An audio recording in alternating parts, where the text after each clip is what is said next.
Hi everyone, I'm Kevin McNamara, founder of TurmericHeals.com, and this is the Turmeric Heals People Who Inspire video series. And my guest today is certified health coach and entrepreneur who inspires others to live consciously and heal themselves through a plant-based lifestyle, which I love. She spends her time blogging about all things related to wellness and providing delicious plant-based vegan recipes. She's the founder of Organic Aura, which is a raw organic juice delivery company in Brisbane, Australia, which is very exciting. Please welcome Olivia Budgen. Hi, Olivia, how are you? Hi, Kevin. And I've practiced all day saying your name and I've just blown it. I wasn't going to say anything. Oh, Olivia Budgen, how are you? I'm good, thank you. How are you? I can't believe that. I know you asked me the other day and everything. Seriously, all day I've been, oh my God. Anyway, I'll just start again, okay? Oh, you should. Oh no, we'll just go. Yeah, we'll just keep going. That's just part of one of our bloopers. Yeah. I love it. Olivia Budgen. I was saying that all day. It's amazing. Anyway, we'll just move right along, Olivia. Now, for people who don't know you, can you tell me a little bit about your childhood, your upbringing, your family, all that kind of thing when you were a little kid? Right. Yeah. Well, to be totally honest with you, my upbringing was really quite normal. So I was born in Adelaide with my family. There's my mum, my dad, and my little brother, who's 2 years younger than me. Then we moved to Brisbane, Australia, because my dad got some work in Brisbane. And yeah, I've been in the same house here with my family for over 20 years. Parents are extremely loving and supportive, and we all have an amazing relationship and connection. Was it all sort of harmonious growing up, and was it a healthy sort of food family? Were your parents into the health food? I see. Well, when it came to health, I guess my mum did all the cooking. My dad worked really hard and didn't get home until late at night. And yeah, it was sort of the typical thing, I think, where a lot of parents, they think they're doing the right thing, like mum would make everything from scratch and all those sorts of things. But, we'd still eat a lot of meat. So we ate meat, once or twice every single day. Yep. And we get those treats after dinner as well. So we'd always be allowed to have some ice cream or chocolate, processed chocolate, those sorts of things.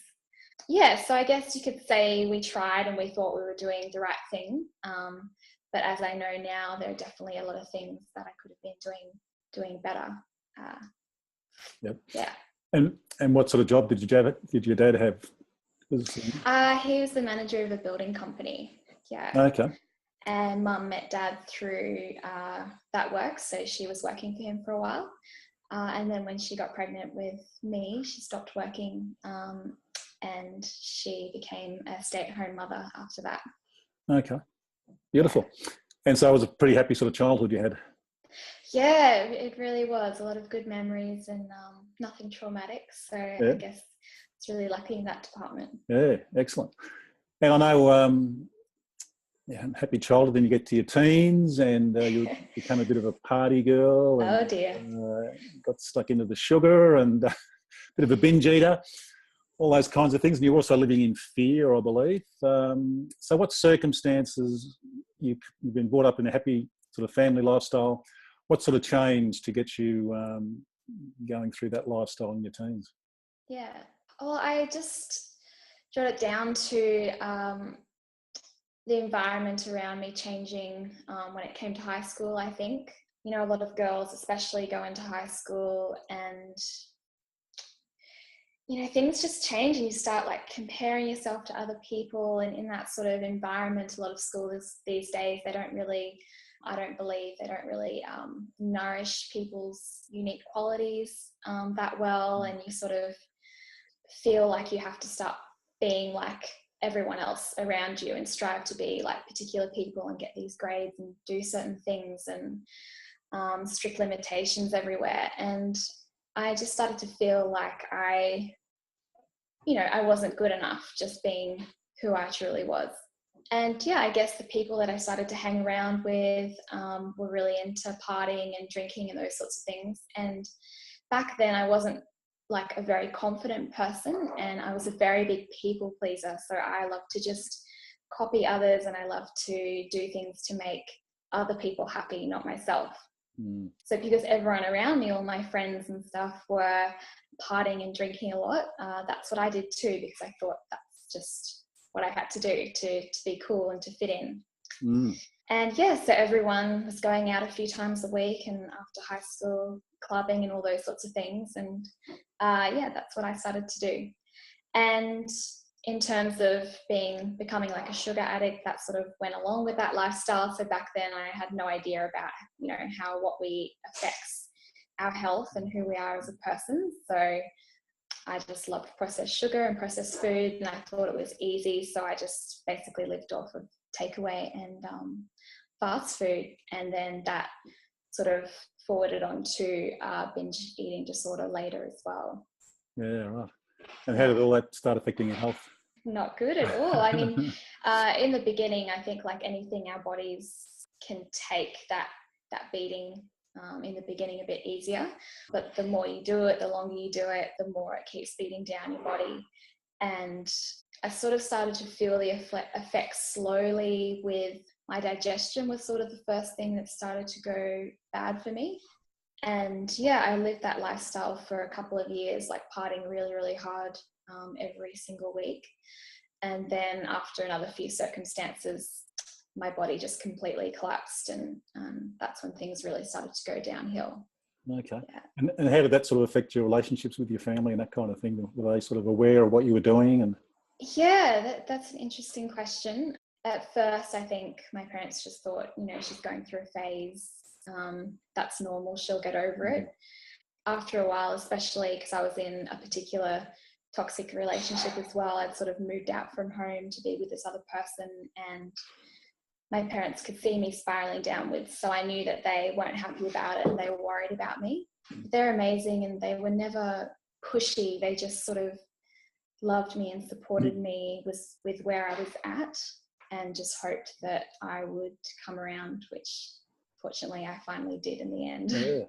It's great having loving parents behind you and supporting you, and yeah, that's a bit of a bonus, I think, because a lot of families don't have that. So that was really a great thing to have. I was very lucky, yeah, definitely. Yeah. What was the sort of defining moment or the defining experience that you said to yourself, "Hang on, I'm sort of over this. I've got to change. I've got to change my lifestyle." So yeah, the defining moment was actually really, it's still really clear for me. So I was diagnosed with chronic fatigue, depression and IBS. I'd been through the entire medical system and wasn't getting any results with doing that. And I was just so completely miserable, and my parents were so worried about me, and they didn't know what to do anymore. And I remember one day I was talking to my mum, and she's like, "Look, I've been doing a lot of research, and I really think that it might be good if we put you on antidepressants just to try and help improve your mood." Yep. And yeah, it was something about that moment when just something inside me clicked, and I thought, no, I don't want to have to take a pill to help improve my mood, and I don't want a pill to take control of me in that way. And yeah, something inside of me just moved, and I thought, no, something needs to change. I don't know what it is, but I've completely lost control of my being, and I'm not getting help outside, so I need to change something from within. Okay. And what was the first thing you did? The first thing I did was make that decision.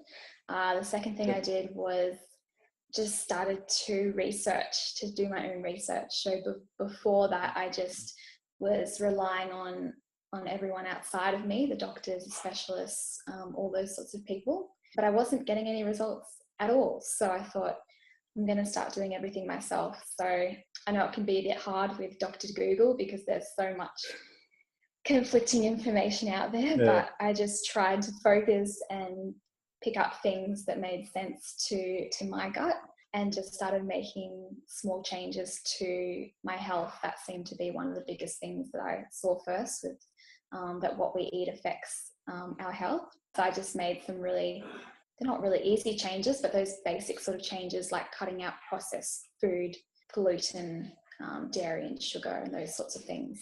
And how long did that take before you started seeing results? Oh, to be honest, it was like quite immediate, especially with my digestive issues. Okay. So pretty much like within a few days of cutting out processed sugar, gluten and dairy, I noticed a huge difference with my digestion. And I know a lot of people struggle to just cut things out overnight, and it's different for different people. But for me, when I make a decision, I tend to just do that straight away. So I think because I cut out such a huge chunk of unhealthy things in my life, the changes occurred quite dramatically and quite quickly, and that was just amazing because I thought it just gave me that courage and confidence to power on through. Fantastic. I mean, I'm a big believer in, I know when I've changed in my life, I've had to become a different person because the person I was just failing at whatever I was doing. So what kind of person do you think you had to become to change those habits? I just had to become someone who finally took charge. I was never someone who was good at making decisions and taking charge in my life. So for me personally, that was something that I just had to do. So taking responsibility for my own health and my own life. And yeah, I think, I don't know, maybe just thinking back about my family and upbringing was so amazing. But then the other side of it was I was so sort of, do you know what I mean? Like sort of sheltered, like made decisions for those sorts of things. Yep. I wasn't used to making decisions for myself. So at this point, which was very hard for me, I had to start making my own decisions and taking my own responsibility. So I guess sort of before you had the change, you were someone who let the world make your life for you, and you just went along with the circumstances, and then you said, hang on, this is it's time to change this. I'm in charge of my life. It's my life. I've got to start doing and taking responsibility, basically, and not just go with the flow and just be a sort of a yes person. And yeah, exactly. But in the world we live in today, it's not the easiest thing to do because we're sort of programmed to be like sheep in a way, following everyone, following what everyone else is doing, got to live a certain way. So yeah, it takes courage, I think, to do something like that, but it's so freeing and liberating when you do realize that you are in control of your life. Yep. Yeah, definitely. Which is why we need more people like you, Olivia, out there telling people, spreading the word. Absolutely. It's definitely something that is needed. What was sort of the most difficult part of your change? The most difficult part would probably have been having that courage to move forward with my new beliefs and overcoming the fear of judgment from others, if that makes sense. So I sort of feel like as humans, we don't like change. We're not comfortable with change. For example, like when we see someone around us, especially someone close to us, who is making a big change to their life, it sort of freaks us out a little bit. Yep. If you know what I mean. I do, exactly. Like for example, like I was doing a complete 180 with my diet and lifestyle, and I went from eating meat twice a day to going raw vegan, so I had an entirely new set of values and beliefs, and it kind of freaked my parents and my family out a little bit. So I could feel and I could sense that judgment happening in my home, and I know a lot of other people out there could relate as well. But yeah, just being confident and standing strong with my new belief system and powering forward with that. Yeah, and I think a lot of people, they get stuck in their comfort zone, and when they see somebody else changing their life, it scares them because they want to drag you back into their comfort zone. And usually it is family that does that. They see you changing and they're scared, oh, we might lose you or something, and they want to sort of drag you. Come back here, this is comfortable, having your meat and 2 veggies or whatever it is every day, that's the normal thing to do, and that's what everyone else does. And when they see that, they just get scared and think, right, we've got to drag her back here because it's comfortable here.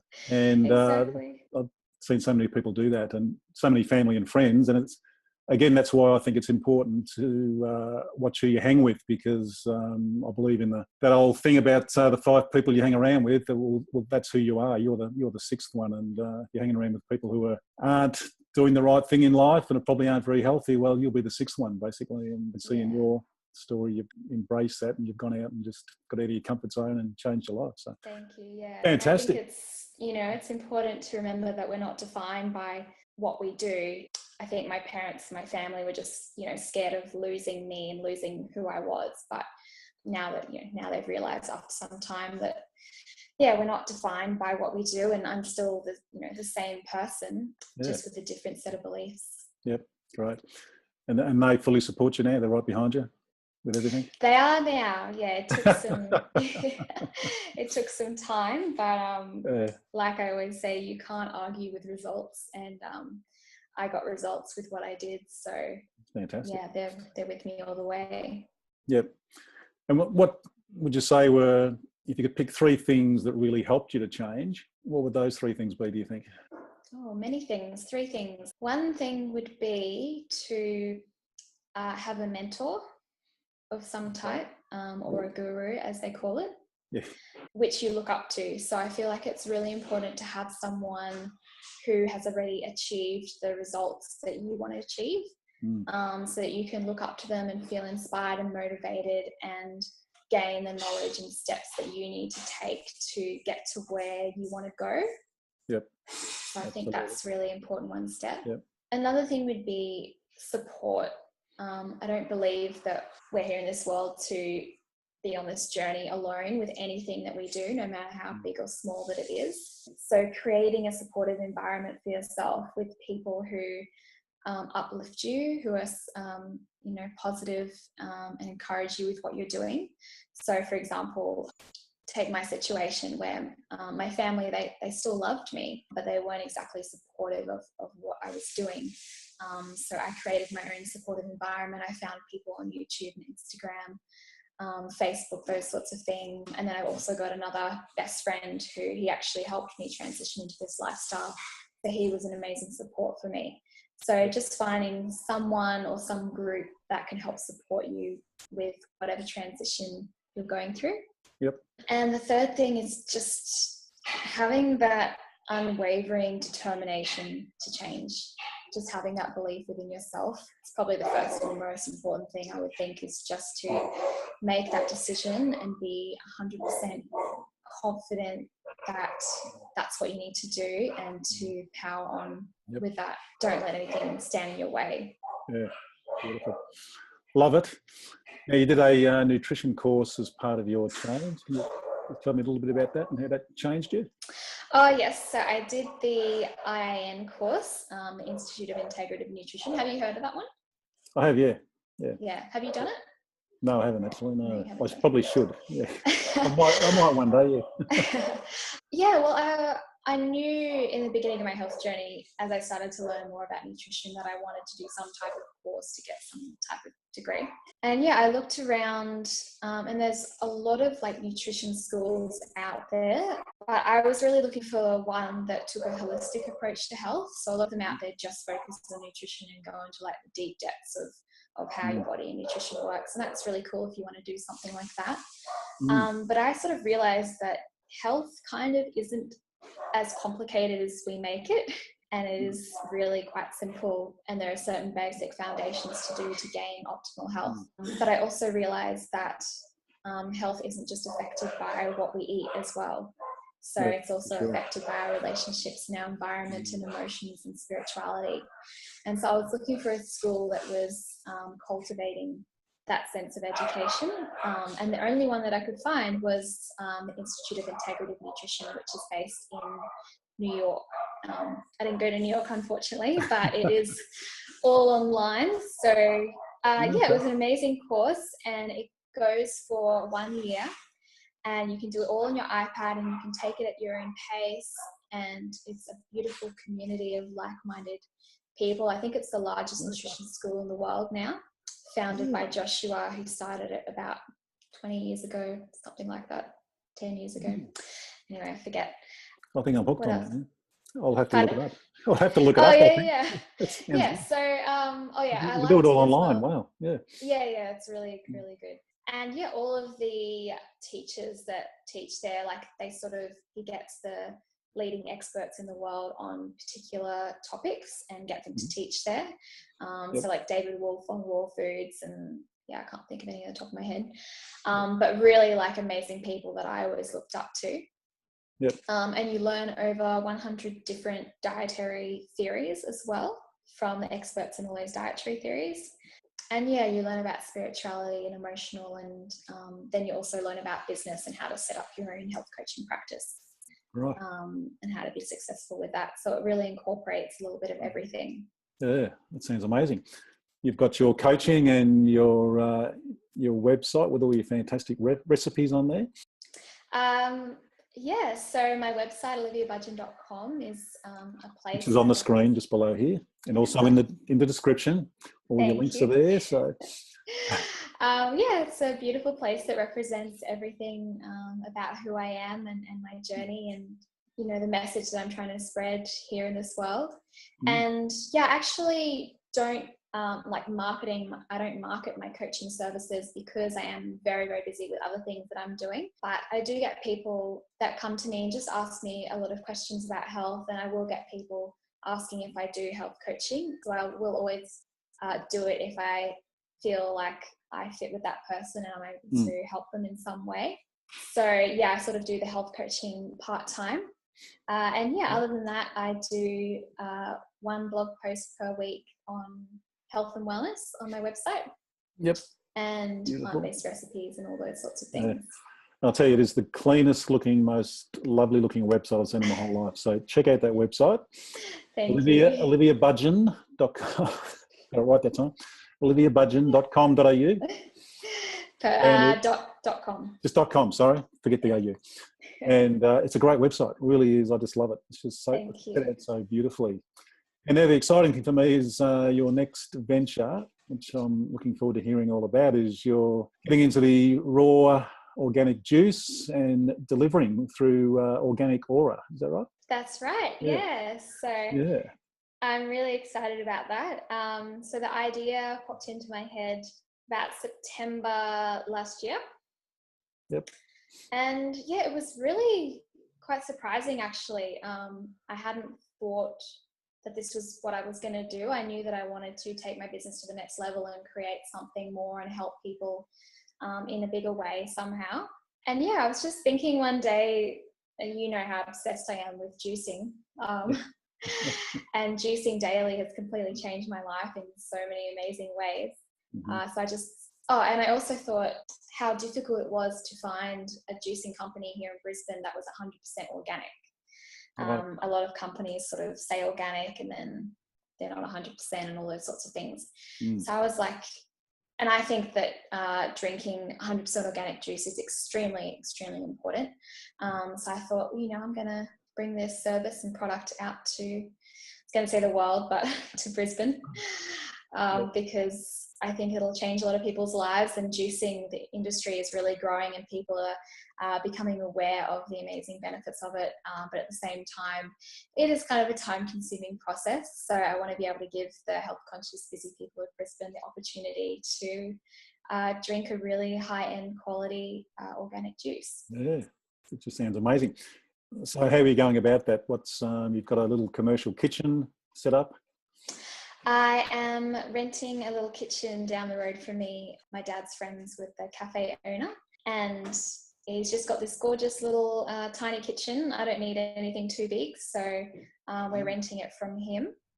And I'm going to be juicing Sunday, Tuesday, and delivering Sunday, Tuesdays, and Thursdays every week. Okay.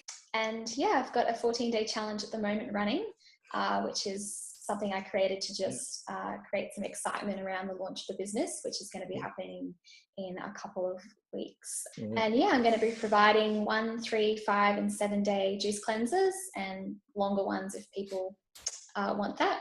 And then just single juices as well if people just want to have them for their family in the fridge during the week. Yeah. You'll deliver them yourself? I'm delivering them myself, yes. To start with. Yeah. Yes. Hopefully not forever. Yeah, no. Got to start somewhere, right? Yeah, absolutely. And there's your website for, if you can just tell me what the website is? It's up there on the screen, but I just can't see it at the moment. But Oh no, it's www.organicaura.com.au. okay, so that's got the OU in it. Okay. That does, yeah. Okay. All right. And people can go on there, and I think your current challenge is full. Is that right?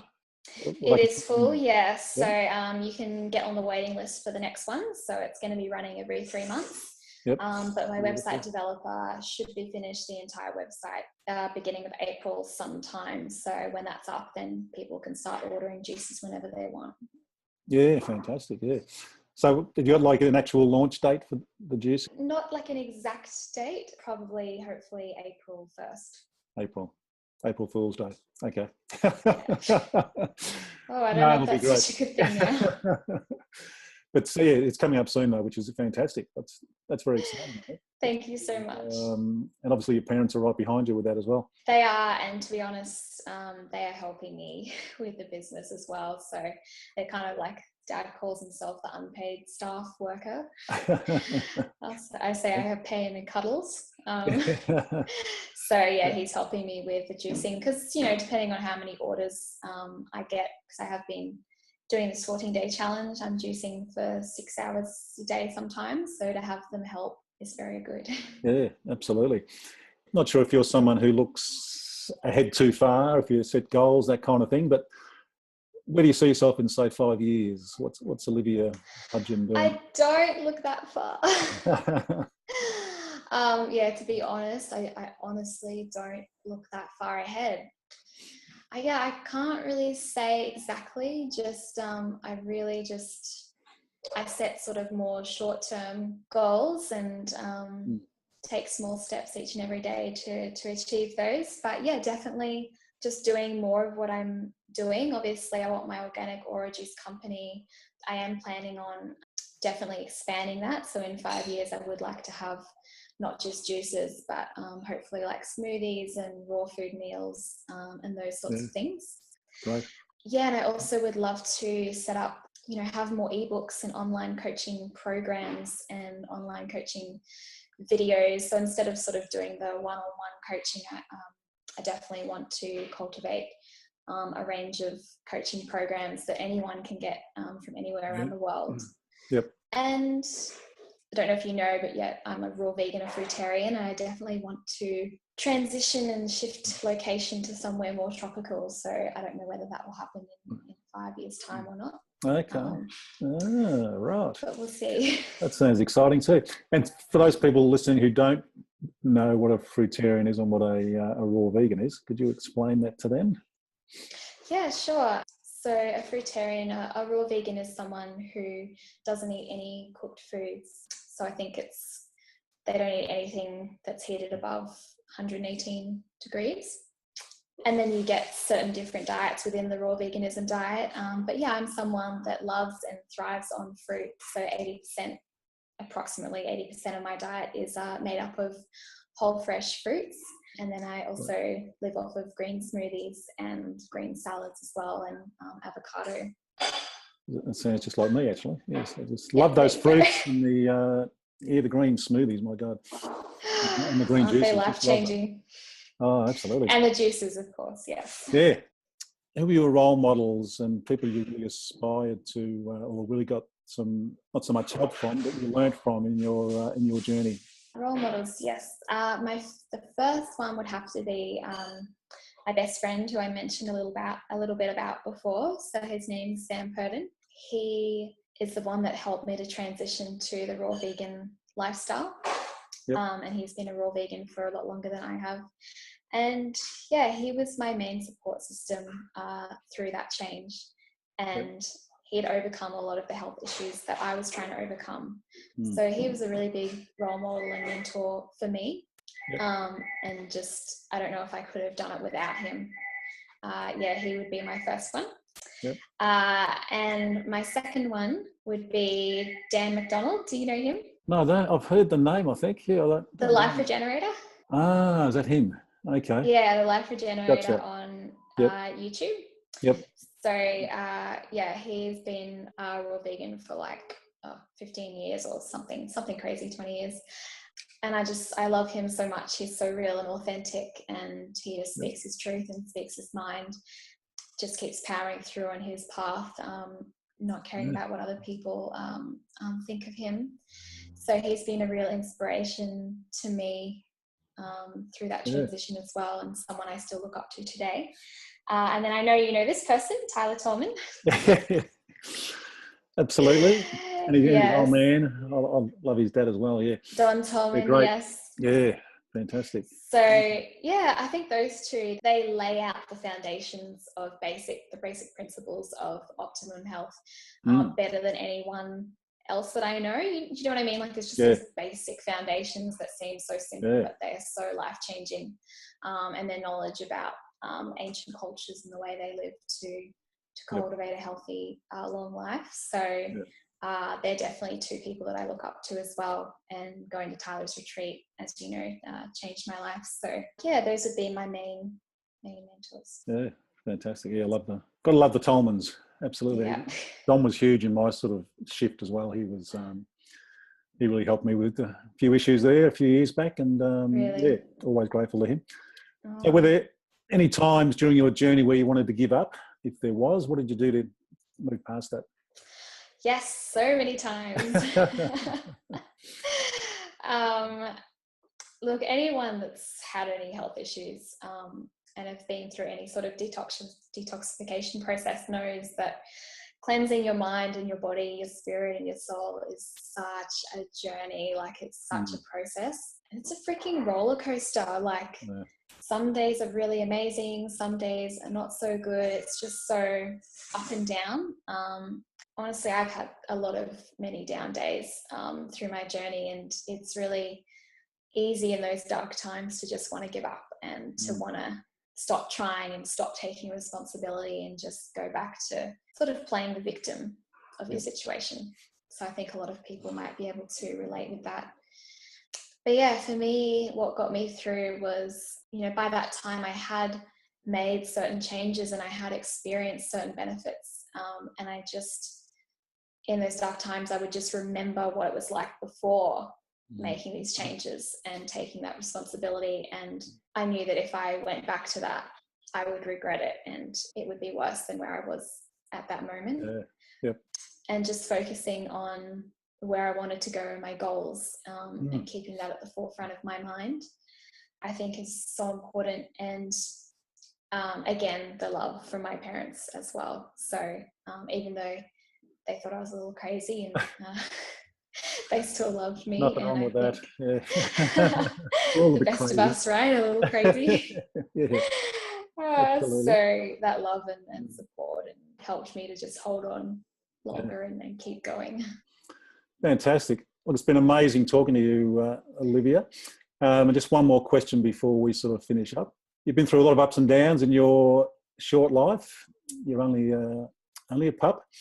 If somebody came to you and they were a binge eater, they were a sugar addict, and they were, a party person, but they wanted to change, what's the one piece of advice that you would give them to start off, set them on their journey? The one piece of advice would to do something, to do anything, to take a step forward, no matter how big or how small that step is, just to do something, to take some sort of action, because that will help to start you off, that will build that momentum. Because oftentimes the hardest thing to do when it comes to change is to just start, right? Yeah, exactly. That's the key. So, if it's just, replacing one meal a day with a vegan meal or a plant-based meal, if it's just drinking 1 litre of extra water each day, if it's just having 2 dates with your cup of tea instead of 2 chocolate chip biscuits, whatever it is, just make some sort of change to help you move forward and achieve the goals that you want to achieve, because that will start that momentum and that will help you to build confidence in knowing that you can do something, and that you can take that courage and have that confidence to move forward.